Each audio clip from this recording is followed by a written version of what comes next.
Hello there, this is Sahid. Thanks for joining me. I see that my camera stuff is a little bad there. I'm sorry, let me fix that real quick. But thanks for joining me with New Bloom Solutions and the Bloom Show. Today we're having Christine Boldt online, the Executive Vice President of AFIF. I'm a really big fan of AFIF, but I'm also a really big fan of other things that Christine, a really big fan of Christine, to tell you the truth, and how she's involved in many different things. And I consider her, and I'll also quote Mike Black, we consider her the silent hero of the flower industry because there's so many things that she does and that the association, the organization of FIF does, and her history in our industry too. But there's so many things that she does and collaborates with and helps the industry. And again, if it wasn't for people like her, we wouldn't even get our flowers into Miami.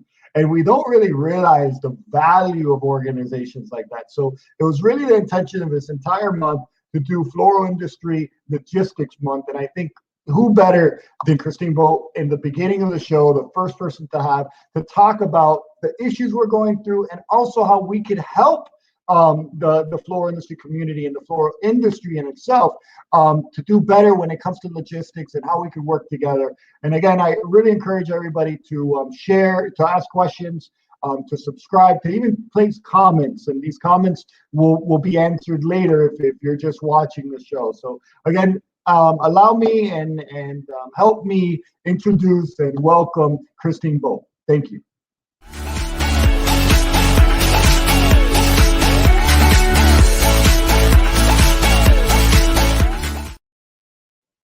Hello. Hey, Sahid. How are you? How are you? Very well. Thank you in advance for your time, for joining us, and also for the vast information you're about to share. And I'm always super excited about that because not everybody does that. So thank you again, Christine. No problem. Thank you so much for having me.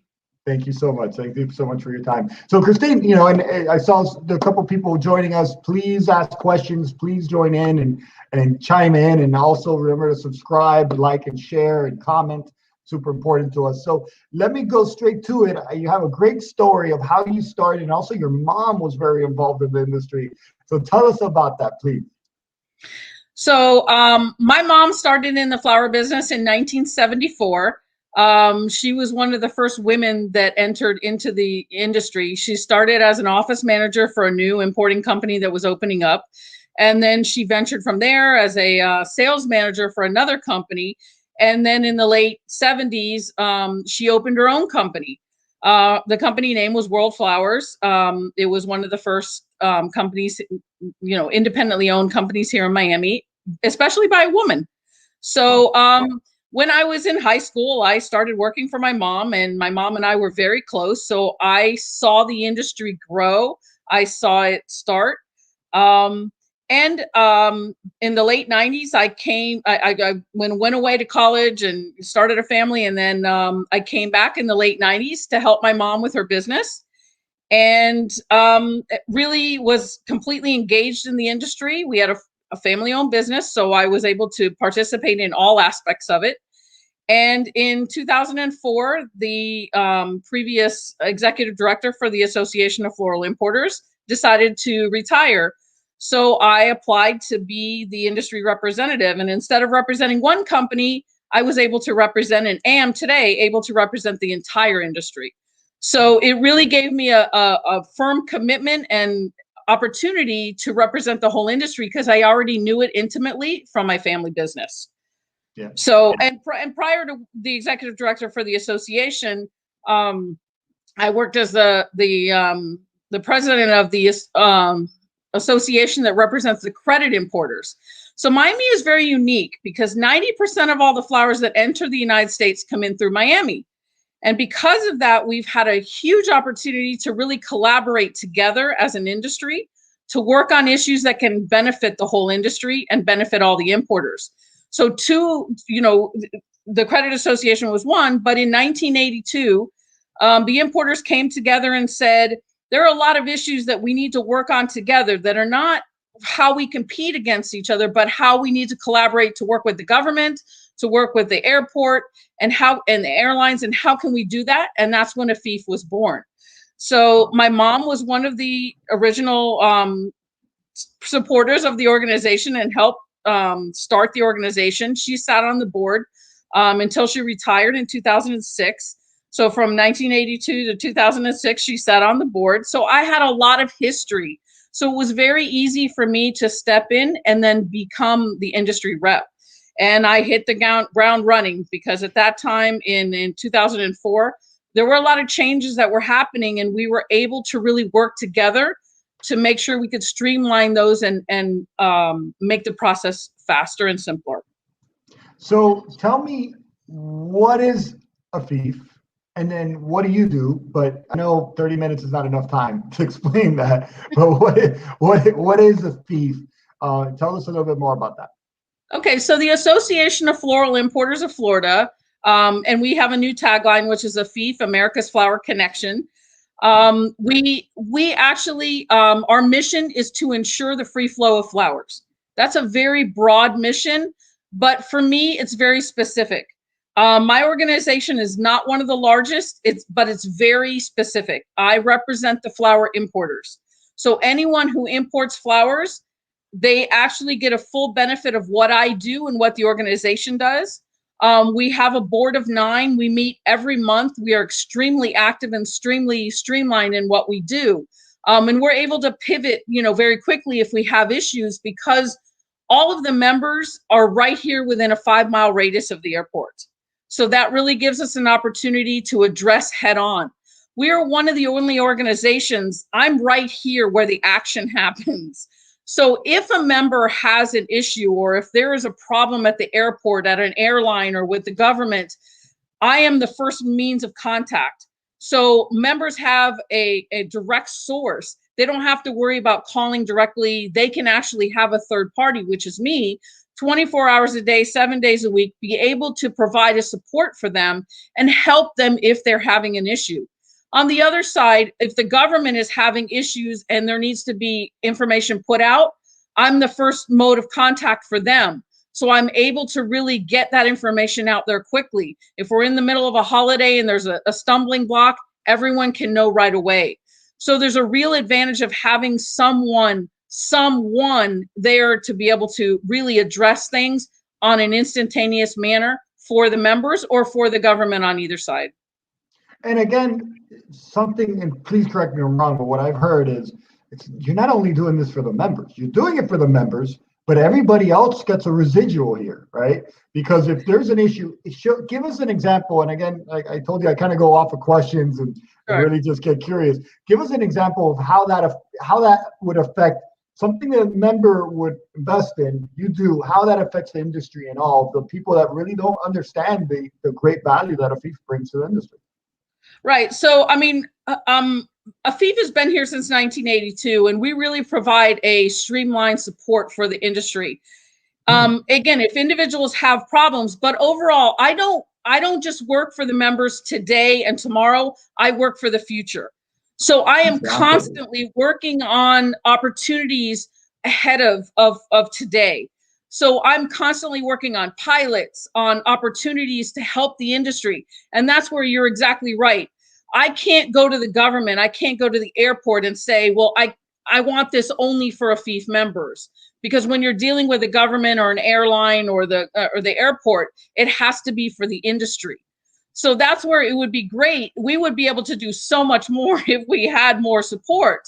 But a perfect example is in December, well, back in October 1st, we got roses from Ecuador added to the GSP, the Generalized System of Preferences, which is something that the industry has been paying more than 6% on all roses that are entered into the United States from Ecuador.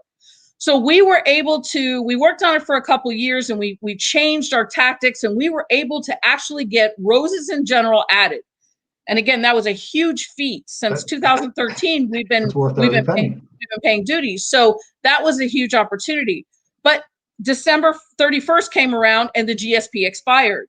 So now we as an organization are still in Washington. We're on a weekly basis contacting members of Congress, members of the USTR, United States Trade Representatives, explaining to them how detrimental these fees are to the importers and to the flower industry, even though we're not getting any benefit from it. So we are trying and working really hard and trying to get updates all the time on where we are with getting the GSP extended, so that we don't have to pay the duties anymore. So having that opportunity, again, I can't say to the House of Representatives or the Senate, well, just do this for the AFIF members. No, It's no. for the whole industry. So that's just one example that actually is fees out of the pocket. So if every company had to pay for a lobbyist to go to Washington, D.C. and lobby for them not to have to pay these, there's no way the industry could afford it. But here's where I have a good relationship with the members of Congress and with people in Washington. And so we're trying to work on this as an industry. That's just one example on a higher level. And then on a local level, working constantly with Customs and Border Protection on the actual inspection process. I mean, last year, right before COVID happened, we were able to get the number of boxes of roses that are inspected from Colombia and Ecuador reduced significantly. So we don't have these huge spikes anymore on the days when roses from Colombia or Ecuador are inspected. That's not because it just happened by itself. It's because the industry, meaning me and AFIF, work really closely with the government to find opportunities to help both sides. So it's helped the government, the airlines, and the importers not have to have those huge spikes in the number of boxes inspected, and also allows the airlines and the inspectors to do their job more efficiently and do it on a level that makes sense. What we're really looking for is risk-based sampling. What we want to have is only those companies that constantly have problems. Let's focus on those. Let's not hurt all the companies that are bringing in clean and clear product. Let's get to those farms that need the help in order for them to bring clean product in so that everyone can benefit. So the whole system could flow, and there's no one really stopping or plugging it. That's amazing. Right. That's great. So I mean, that's just one example, but there's so many examples of those type of things that we work on constantly, and we're always working. I mean, they have a new app that they did because we worked on. We complained about how long it took for them to respond for inspections. They now have an app, so everyone has it on their phone. There's just so many things, and I don't think really the industry understands that those things didn't just happen organically. They happened because there's an organization here that truly represents them on a daily basis to make sure that we can be efficient in getting flowers imported into the United States. Yeah, and it's just awareness as well, and doing things like this to educate. You're educating the heck out of me right now. I know what AFIF does, and I've known it for years, but to understand the value for the entire industry and those that do not even participate in the membership aspect of it. I have flowers on my table. That was because you helped it. So I appreciate you. Thank you.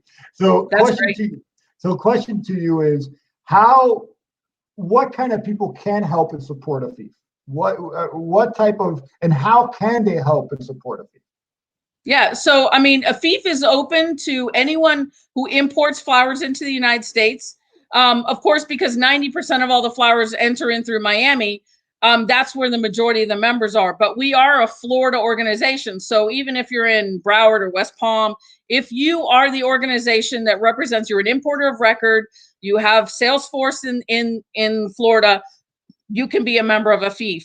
And again, the more support we get, the more opportunities we have to make things better, because we are not the biggest organization, but we are very focused. I am 100% focused on the importers and making sure we can be more efficient in our opportunities every day in bringing flowers in.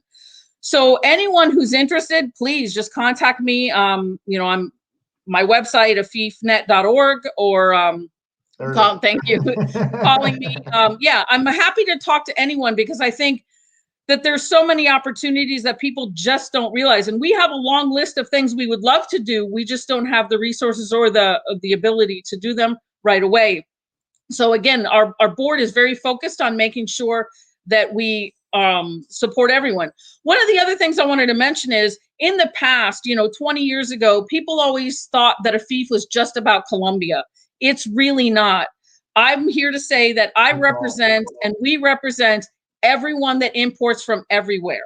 I've spoken to Guatemala, to Costa Rica, to Colombia, to Ecuador, to places in Europe that flowers come in. So we really truly represent anything from anywhere. So if you're an importer that you only bring stuff in from one company or country, I'm sorry, don't think that there's no one here to support you. The importers are here to support anyone who brings in anything from anywhere.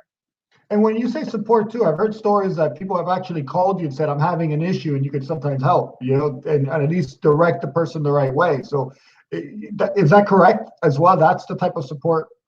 Yeah. So, I mean, one of perfect example is during the holidays. I mean, everyone's trying to rush. Everyone needs to get the product through quickly. There's a lot of times where the airlines, because in our industry, the airline acts as the broker on behalf of the entire flight. So there's a lot of times that the importers are hearing from the airlines, oh, the inspectors are not here, or the inspectors left, or well, I don't understand why this is held, or those type of things. So if an importer has a question, if they're not a member of AFIF, they don't have someone, they just have to believe whatever's being told to them. But there's a lot of members who call me and say, I don't understand, this just doesn't make sense. Because I have a relationship with the government, I can call and get directly the true information on what's happening.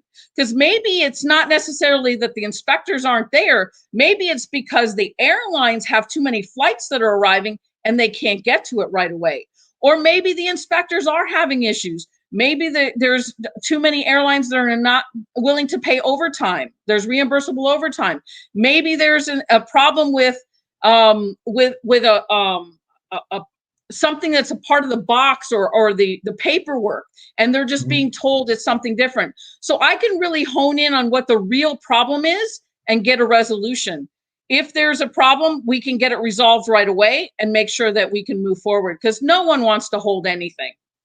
And that's an example of the immediate solutions, right? Of the hard work that you also do. But then again, let's not forget about everything else and all the other moving parts that benefit the industry. And I think that another misconception, correct me if I'm wrong, is that you have to be a distributor to be a part of AFIF. You could be a wholesaler as well and support an organization that helps support you in the long run, correct? Right. So, I mean, if you are an importer of record, which, anyone who imports directly is an importer of record. Okay. And, I mean, in the past, you had to have your sales operations in the state of Florida. That's one of our qualifications as an importer. But we do understand there are a lot of big wholesalers who are importing directly, and they're importing, volume. So there's no reason why you can't be a member of AFIF too, because you are just as valuable as an importer as some of the straight importers. We would hope that you use the value of an importer in providing the service and the products, but we do understand the industry is constantly changing and momentum is different. But let's try to work together again. And if we can provide resources and pool them together, we can make things even more streamlined and better. I have a long list. I mean, I talked to Customs 2 days ago, and I have 5 or 6 things that are pending that I want to move forward with. I just right today don't have the time or energy to put those forward. They're long-term opportunities for us to work with. And again, the more people are involved, the more resources, the more time, the more assistance you could have, the more, so it just, the idea is multiplying you, right? so that every, you have people supporting you as well. So that's just my encouragement. I mean, AFIF made a decision that we don't necessarily want to have more trade shows or more conferences, because there are a lot of them that already exist. And because our membership is very focused, our members are already part of those other trade shows and opportunities. So we want to make sure we continue focusing on what's the most important thing for AFIF members, which is making sure that we can ensure the free flow of flowers. We can get our products into the country as quickly as possible and move them forward. We're dealing with a perishable product. We don't have time to have them sit on a shelf or sit in a warehouse and wait. We want to move them through so that we can get them to the consumer to have the best product possible. And that's pretty dang important. That's pretty important. So tell us how the import sector is doing at the moment. How did it rebound from COVID? Right. So COVID was actually, the whole industry kind of knows that we kind of came into and came out of COVID in a different environment than a lot of other industries. COVID actually helped the flower industry. We showed the health benefits of flowers. We showed that if you go to the supermarket, the flowers are there, pick them up. We have no touch deliveries through retail florists. I mean, so the flower industry actually flourished, and actually it continued to flourish after COVID. So we are going through an unprecedented time of continuing. The summer is hit now. People are traveling, people are doing other things, but the weddings and the events that weren't happening during the whole time of COVID are now happening. So there's really still a high demand for floral, and so we have to continue working on that. At the same time, as we all know, there are labor issues, there are transportation issues. So we have the issues of the transportation coming into the country. I mean, a few years ago, we weren't getting enough air support, which for 50 years we've relied on complete airlines for all of our entries into the United States. So we shifted a little bit of it to the sea. That's an ongoing thing that I'm working on constantly. We have a great opportunity through air, but it doesn't mean it equates directly to sea. So trying to get the sea containers and the sea inspections done similar to what happens by air is something that takes a process, because they are two totally different animals.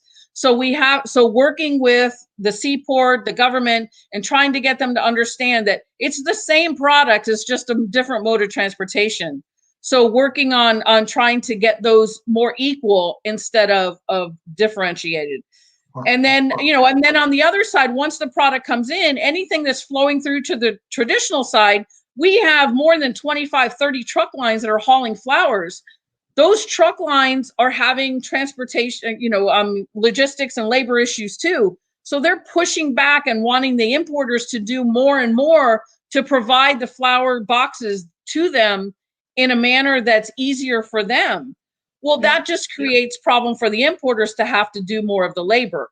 So we are constantly changing. We're having meetings with the truck companies, trying to see how we can balance this out so that we don't have long waits, but so that there's also an understanding that we are delivery agents for our customers. We don't get paid to deliver to them. So we want to make sure that we can balance it out, make it easy, and have our drivers return quickly, but also with an understanding that we can't use a semi for 200 boxes. You got to be able to have an easy mix there. And then what did we get good out of COVID? And I know it's a trick question, but what came out good for our logistics industry? What did we learn from that that's really going to help us for the future? So, I mean, logistically, we realized that we do need to partner and work together better. There needs to be some more understanding. I mean, the truck companies are really suffering. But we're trying to work with them. Education, I think education of the industry is really important. Having the wholesalers and the retailers understand not only what the importers do for them, but also what the truck lines do for them and what they can and can't do anymore. Not delivering to, having dock space or having coolers or having labor there to help. All those things are coming into play, not because the flower industry really wants to change, but because the world is changing. Truck drivers are really difficult today. So those things are the education of having everyone understand that and moving forward with solutions that are going to benefit everyone are things that we're starting to work on. Other than that, I mean, we did have a really big opportunity. We had the Hugs and Smiles bouquet campaign. I was going there. During the whole pandemic, one of the things was, we have a great product that people love. So there's a huge health benefit to flowers. So what we did was we had an industry collaboration that came together, and we worked on an opportunity. And in a couple weeks, we came together and we have the Hugs and Smiles bouquet campaign that we ran in Michigan as a test or a pilot to determine whether this is something that could work. We ran radio and TV commercials on the health benefits of flowers. The retailers embraced it. They really did well with it. We have great results, and we did it over a 2-month period and showed that if we just come together and work together and do general and generic marketing and promotion, everyone can win. And so I encourage everyone to, if they want more information about the Hugs and Smiles campaign, there is a website, but also contact me, because it's really hard sometimes just to put in words what the whole campaign is for you. But this is a different campaign. It allows everyone to really do their own thing, but participate in an overall opportunity for general and generic marketing and promotion. We ran TV and radio spots. We have an upcoming, we're working with Texas. So we are looking for, before the end of 2021, to have Texas run this Hugs and Smiles campaign. And that'll be a huge opportunity. Again, Texas is such an important state for the flower industry. To show in Texas throughout the entire state how beneficial this can be will be a great opportunity to move forward, to show that overall industry-wide collaboration for marketing and promotion can really benefit everyone who participates. Yeah. And that's super important. I think you and I spoke during COVID, and I was so excited about it. Because one, the results were there, but two, is coming together as a community, as an industry, and doing that. We know that there's the issues, and I'll say the issues of, oh, but that's going to benefit this person, that's going to benefit that person. But that's what I call roadblocks. You're blocking yourself, right? So you're blocking yourself from the opportunity of growing because you're afraid someone else is going to grow. Let's all grow together. I always quote him, Alejandro from Comet Sales said, let's grow our pie together. Therefore, we're not fighting over our little slice. You know, we're growing our slice, right? And these are initiatives, and reach out to Comet Sales, by the way. But these are examples of things that our industry could do together and unselfishly to help our end customer, that B2B customer as well. So who could participate, and how can someone help you with this this campaign, the Hugs and Smiles, what we're talking about? Yeah, the Hugs and Smiles Bouquet campaign was created in a short period of time with a collaboration of 5 industry associations, as Sahid just showed on the website. 5 industry associations came together and funded it to show that we can do this. Now, anyone can benefit, anyone can participate. So AFE, the American Floral Endowment, has a side, or part of their organization is the Floral Marketing Research Fund. Well, we rebranded it as the Floral Marketing Fund. So any donations to the Floral Marketing Fund will go towards helping to fund Hugs and Smiles campaign if it's segmented to that. And we actually had one of our partners that helped us from the beginning agreed to match all of the funds that we collect. So for every $100, it turns into $200. So if we want to really grow this and show, we have Texas that we're working with next. We want to do Georgia. We want to do any state that has a great state association. It's a turnkey opportunity that can be plugged in right away. And it's very inexpensive because we're showing the health benefits of flowers. This is the first time in all the years that I've been in the industry working on trying to do industry marketing and promotion that we have not had anyone that said, oh, that commercial doesn't show us, or that commercial isn't selling the flowers that we sell, or I don't like that they're only targeting women or men or, you know, young, old, or whatever. In the commercials, they've targeted everyone.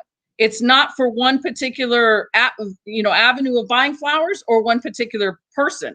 It's everyone. So it's really, truly an industry collaboration. And if we can show these through these state organizations and state opportunities, we can then go the next step and do a true industry-wide marketing and promotion order that can really benefit the entire industry from start to finish. And again, it's about consistency. So my hat goes off to you to do it one time. I know you had a difficulty kind of getting it going again because of the support, and it was during COVID as well. And you kept the trucking, and now you're on Texas, and I think this is something that could expand into Georgia, New York, and just continue to grow. But we have to do it together. There's no other way. There's no other way.